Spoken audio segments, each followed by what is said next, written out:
everyone, welcome back to the 5-Pin channel. Today's video we are getting into our third set of open qualifying. I talked about it briefly in our previous video, however, we'll touch up before we start the bowling again and kind of just go over the lay of the land.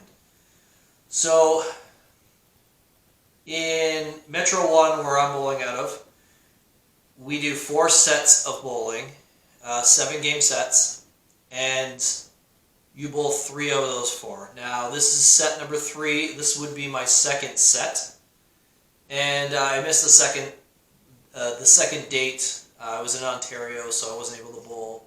So now I got to bowl the last 2 to get my scores in. We're sitting in 5th right now. It is it's going to be a bit of an uphill challenge. The people above me are in really good shape, and the people that are below me are really close. So I definitely have to bring my A game. I have to really think of a clear and concise game plan. So let's go over that. So if we take a quick look at the standings, like I said, I'm sitting in 5th right now. If you look at the 4th place spot, we've got Brad Glynn, who also has only bowled a 1 set. As good of a tournament bowler as he is, trying to catch him is not going to be an easy task. The ultimate goal would be obviously to pass him, but if I can keep up with him, we'll be in really good shape. The bowlers that are ahead of him, Ray, Dunphy, Brandon Smith, and Mike Maloney, I feel like they've got some distance on the pack as well. So, like I said, uphill battle. 6th place right behind me, Shane Chafe, very good bowler, one of the province elite, and to stay ahead of him would be the task at hand. And right below him, we've got Mike Upshaw, who also knows how to get things done. So, in an ideal scenario, you know, I can move up in position. My goal is to at least stay 5th, maybe at very worst drop 6th. I don't really want to get out of the top 6 spots so that I'm chasing somebody in the last 7-game set for the men's team. And the reason why I say that is I really, of late especially, I'm either really good or really terrible at holiday. I haven't seemed to find my comfort level there, and it's been a bit of a grind. So in order to find some success, I'm not going to rely on just throwing a big set. It'd be fantastic if that could happen. I guess, by the time this video comes out, we'll have known if I was able to do that or not. But I feel like it's going to be a dogfight. There's going to be some bad games. There could be some good games. I feel like if I can start my set in the middle of the center, as close to the middle of the center as possible, I'll be in pretty good shape. We get 12 lanes, so you're on 6 pairs, 7 games, which means whenever you bowl your first game is where you're going to bowl your last game. If I can avoid corner lanes to start the tournament, I feel like that'll be a victory before I even throw a ball. I don't know, especially 1 and 2, it seems like I can't find the ingredients to make a successful tournament. So hopefully I only get the 1 game there. I can scratch together some score. If I can get to 5 and 6 and 7 and 8, seem like for me the better scoring sets. If I can put some score together there, I'll be looking pretty good. So just kind of looking ahead of the tournament, my preparation would be, the lanes are really dry. They don't oil the lanes at Holiday or anywhere else in St. John's for that matter. Typically I would throw my soft roll customs, or I would throw my Ebonite Pro lines. Now The movement that comes with those bowling balls is going to kind of maybe almost put them out of play.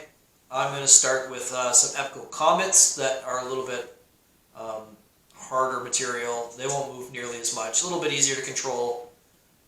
And we'll start there. Any adjustments that I might make going into, like any struggles I might have, hopefully I don't, or they're prolonged as long as possible, but when they do come, and I realize in 7 games they probably will, I'm going to start making some moves. So I always start 1 dot to the left of the middle dot. I do find that as we kind of get going in league or tournaments and that place warms up a bit, I actually will move a full dot. I'll be right on the center dot throwing. Another adjustment that I'll make is I will physically tell myself in my mind to aim for the left 3-pin. And that will basically trick myself. I'll think I'm shooting for the 3-pin, but my ball will take off so much that I find left pocket more than I would put it on the 3-pin. And to be fair, I usually try and shoot, if I'm shooting a place that has a fair bit of movement, if I can kind of break the routine a little bit where my brain will filter back to something. So if I tell myself I need to play left pocket and start throwing accordingly, eventually my brain and my muscles will work against that idea and say, no, this is what we're comfortable doing, and I'll kind of drift back into that same situation that we started in. So if I tell myself to aim left 3-pin and I know that ball moves quite a bit, I'm not going to hit the 3-pin. Hopefully I don't have to do that, but I will point out if I do it in this video on lane, I will point out that moment where I kind of make that decision, and I will, you'll see the results of how that looks. Aside from that, important things that I need to remember are I need to keep my feet slow, get into my slide before my release. What I mean by that is a lot of the trouble that I run into is when I start my slide and get down on my delivery, my arm is coming through. If I can slide first, start getting down into my delivery, and then my arm comes through slightly after, I give myself that split-second time of adjustment period where my brain can realize, hey, we're not in the right spot right now. I need to turn the ball over more, or I need to flatten the ball a little bit because I could feel the ball going too heavy to the head pin already before I'd let go of it. So this will give me just a little bit extra time to balance out any error that I could feel or flaw I could feel in my delivery, and hopefully, maybe steal or cheat a couple strikes here and there. But in this video, I guess you'll see what happens. So let's get to it. Racks up music.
we are. Our worst fears are realized. Start on 1 and 2. We know it's going to be a grind right from the start. Feeling confident though. Warm-up went pretty good. And, it's just another game. So things ended up not going so well. I did manage to kick and claw and get to 195. I threw a 30 count in the 10th frame. And sometimes when the universe is just against you, it was very obvious. I threw probably the best shot all game in the 10th. I was like, okay, maybe I can salvage a 200 out of this. And then I tangled the pins. And I had to wait for the tangle to get fixed. And then through the next ball was really good. And I left a corner pin and the lane tangled again. And it was just kind of maybe the lane just kind of giving me one last little shot. And I mean, it is what it is. I felt like I threw a good ball. It was 11 for 11 on the middle. And, that's not usually a problem for me hitting the middle. But it's a takeaway where I feel like I could be on the verge of just kind of getting it sorted out. I'm going to a new pair of lanes. That's a great thing about bowling tournaments. If you've got a pair of lanes that are in your head, next game, you're going to be off with those lanes and you get a fresh outlook. Just don't let it carry over into the next game. I think that's the biggest takeaway that I can give you. If you've got a pair of lanes in there and they give you trouble and you just finish bowling on them, don't make it carry over to the next lane. And that's what we tried to accomplish here.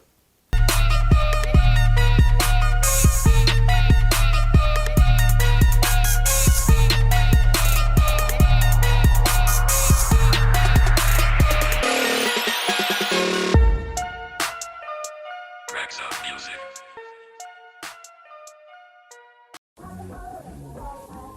This knife has a straight edge on it, so it's very easy. And maybe in our world here, there lives a happy little mountain.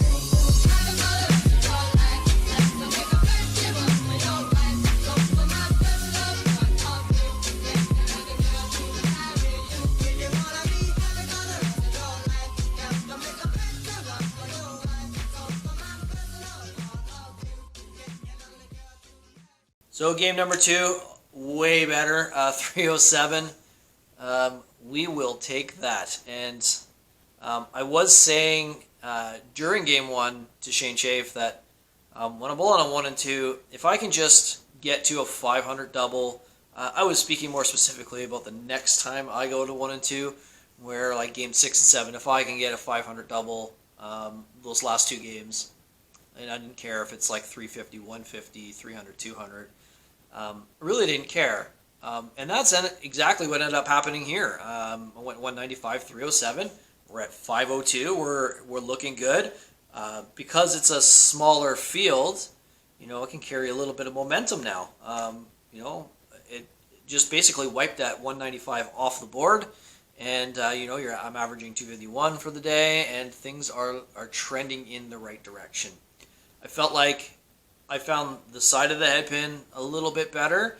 And the one thing that I find generally in that place, I know there are a lot of people that have problems with corner pins, and I do from time to time too, but I find that I throw a ball that's, if I can put it on the side, I usually get what I deserve. And sometimes that's not strikes. And I feel like, I don't know if I'd say I have an advantage there when that happens, but I think I have an ability to kind of maybe get in a little bit of run here and there, and hopefully at that point that's what's happening here. I've turned things around, and hopefully, that's my low game, and everything's going to trend up from here.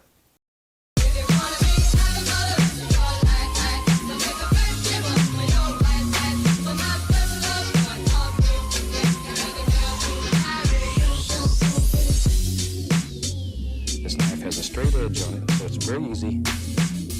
Maybe in our world here, there lives a happy little mountain.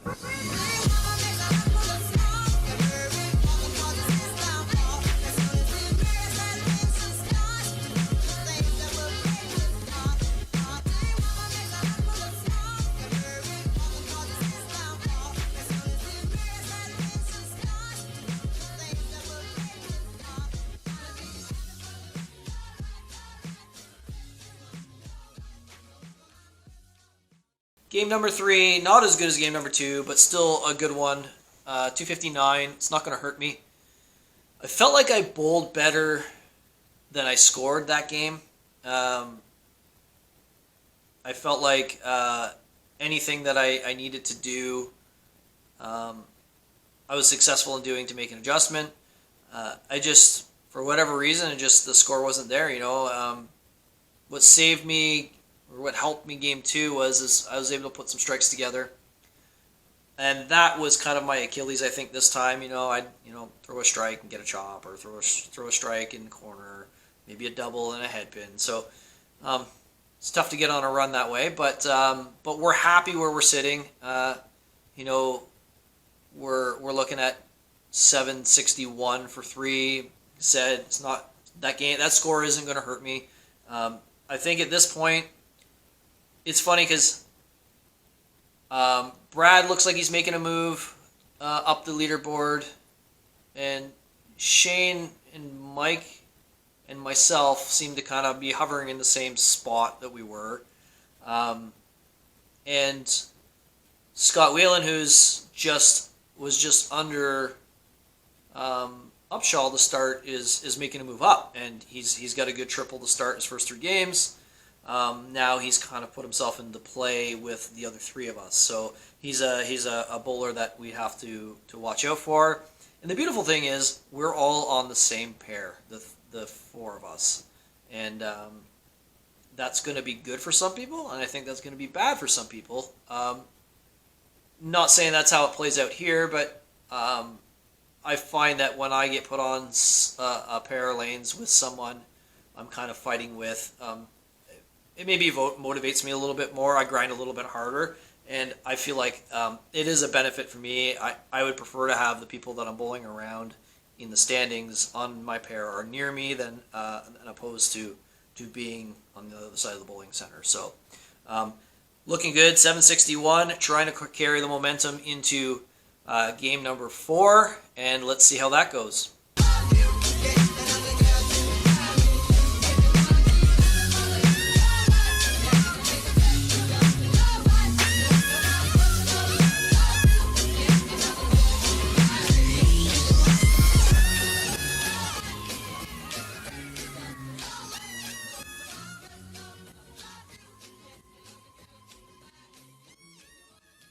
Good news, momentum looking great. 348 that game.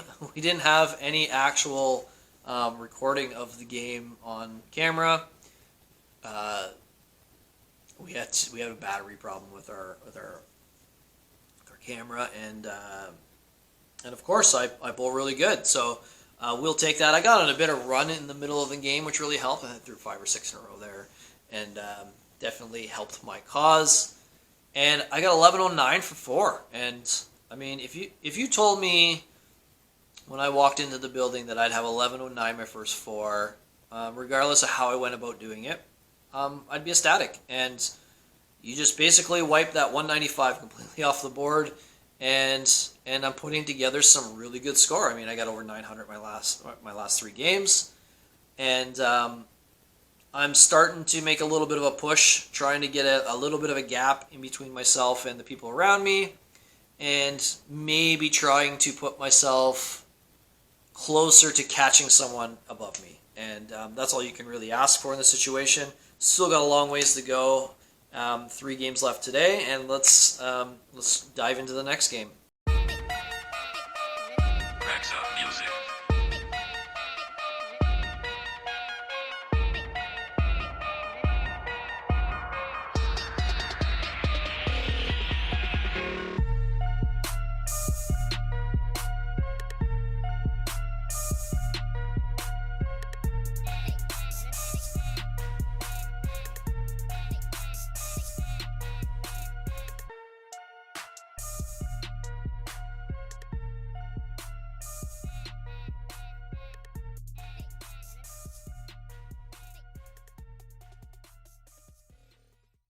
Game number 5 was kind of a funny game. I felt like I threw a good ball again. Score wasn't there. I did make an adjustment and move my spot, and it seemed to help temporarily, which means to tell me like that's kind of like my mind tightening things up on me. Where if I'm looking at the line that I'm playing, sometimes my brain kind of says, "Well, that doesn't look right. We need to do this," and I'm fighting with myself to put it on the side of the headpin. And I think this was the case here, but still okay. 222, not really going to hurt me a whole lot. The one benefit that I had there was that the other guys that on my pair that are around me in the standings, they also struggled that game. So not a lot of ground lost with a game that was not, not a game that really stood out as a well bowled game. So it is what it is. And coming down the home stretch, the last two games, this is where I say like I'm aiming. If I can get to 500 my last two, hey, I'm in really good shape, and I feel like this set went really well.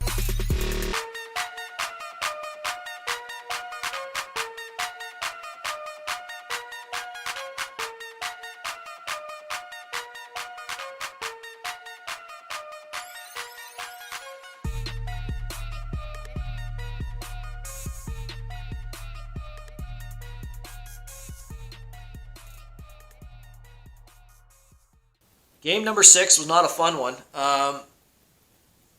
I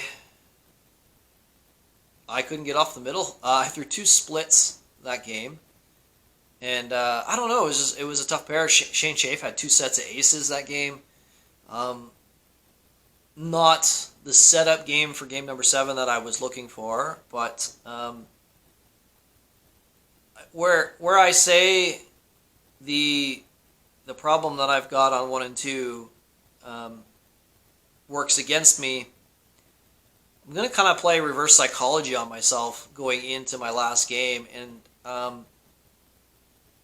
it's tough when you're on a bowling tournament and you're on one side of the center, say you're on the high side and you're on the last pair of lanes being used, and you're bowling really well, and then you go over to 1 and 2 or the low set or other side of the bowling center in some places, and the lanes are just a little bit different, and all the stuff that was working no longer works. I'm going to try and twist this the other way, and what I'm doing right now is not working, so maybe it does work over there, and I am going to make a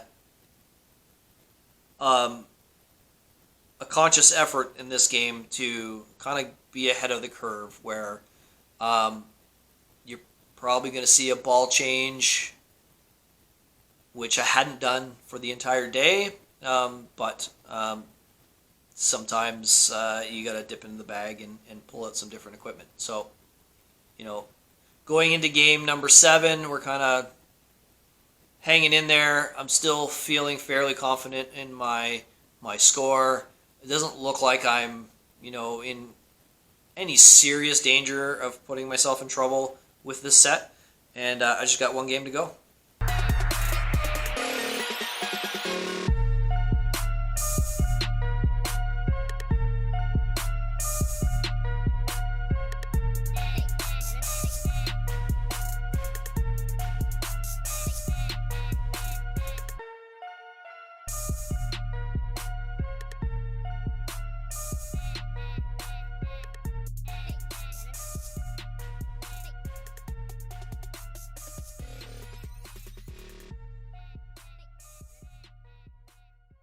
Game number 7, we'll call this a victory, 267. I was quite elated at the end of the game to get where I got. And I did it in still that strategy that I said I would. I did a ball change. I switched from my Epco Comets to Ebonite Pro lines, which move more. And where I say, like, I used reverse psychology, I did say to Shane when I made that ball change, everything that I do doesn't seem to make sense, even though, like, it doesn't work, even though I feel like it makes sense, that it should work.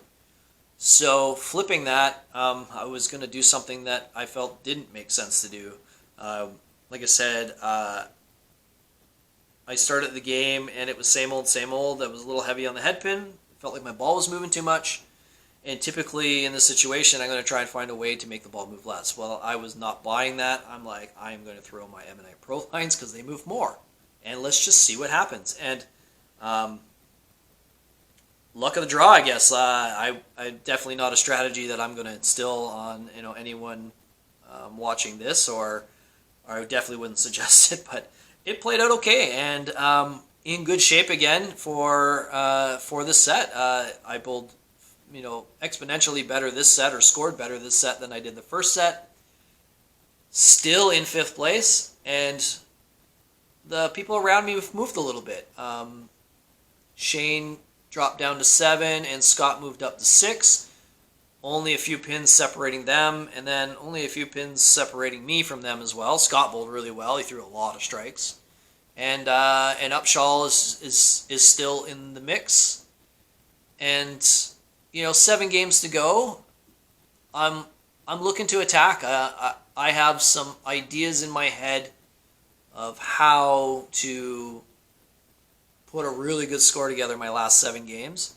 I'm going to test my theory on Tuesday in League to see if what I'm thinking for my adjustments coming into the next set in 2 weeks, how that's going to look, if it's something that I need to kind of consider when I go into the tournament itself.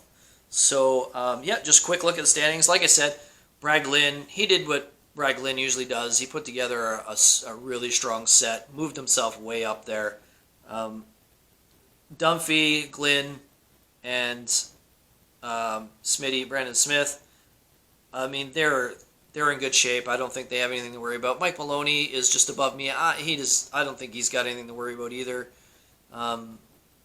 You need multiple people throwing monster sets to catch him, and he is within grasp for me. I do have to put together a good set, and that I think is going to be the target that I'm aiming for.